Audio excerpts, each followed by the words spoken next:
ఆదిలాబాద్ జిల్లా బోధి నియోజకవర్గ వ్యాప్తంగా బీసీ బంద్ ప్రశాంతంగా కొనసాగుతుంది. అన్ని పార్టీల నాయకులు, వివిధ కుల సంఘాల సభ్యులందరూ బంద్లో పాల్గొన్నారు. బీసీలకు 42% రిజర్వేషన్ కల్పించి సామాజిక న్యాయం చేయాలని నేతలు కోరారు. మేమెంతో మాకంతే అనే నినాదంతో బీసీలు అందరం కలిసి పోరాటం చేస్తామని, ప్రభుత్వం ఖచ్చితంగా 42% రిజర్వేషన్తోనే స్థానిక సంస్థల ఎన్నికలకు వెళ్లాలని డిమాండ్ చేశారు.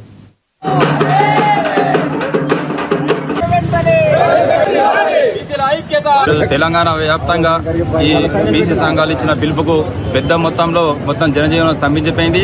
దీనికి మద్దతు ఇచ్చిన అన్ని పార్టీలు, అధికారంలో ఉన్న కాంగ్రెస్ పార్టీ, అదేవిధంగా కేంద్రంలో అధికారంలో ఉన్న బీజేపీ పార్టీ, అదేవిధంగా బీఆర్ఎస్ పార్టీ, అదేవిధంగా కమ్యూనిస్టు పార్టీలు, ఇతర పార్టీలందరికీ కూడా, అదేవిధంగా ఓసీ సంఘాలు, అదేవిధంగా ఎస్సీ ఎస్టీ సంఘాలకు కూడా మా బీసీ సంఘాల ఐక్య జేఏసీ తరఫున మేమందరం కూడా కృతజ్ఞత తెలియజేసుకుంటున్నాం.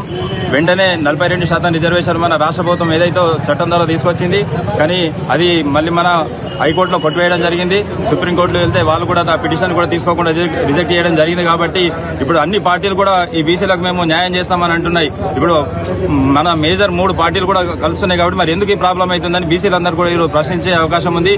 కాబట్టి వెంటనే మన రాష్ట్ర ప్రభుత్వం ఒక అఖిలపక్ష సమావేశం ఏర్పాటు చేసి అన్ని సంఘాలని కూడా, అన్ని కుల సంఘాలని, అదేవిధంగా మన ప్రముఖ రాజకీయ పార్టీలందరినీ కూడా కుదబెట్టి వాళ్ళు ఈ రోజు రోడ్ల మీదకి వచ్చి చెప్తున్నారు, మేము కూడా బీసీలకు మద్దతు ఇస్తున్నాం, 42% రిజర్వేషన్లు వ్యతిరేకం కాదు, మేము రిజర్వేషన్లకు కట్టుబడి ఉన్నామని చెప్పి. మరి ఎందుకు ఈ ప్రాబ్లం అవుతుంది?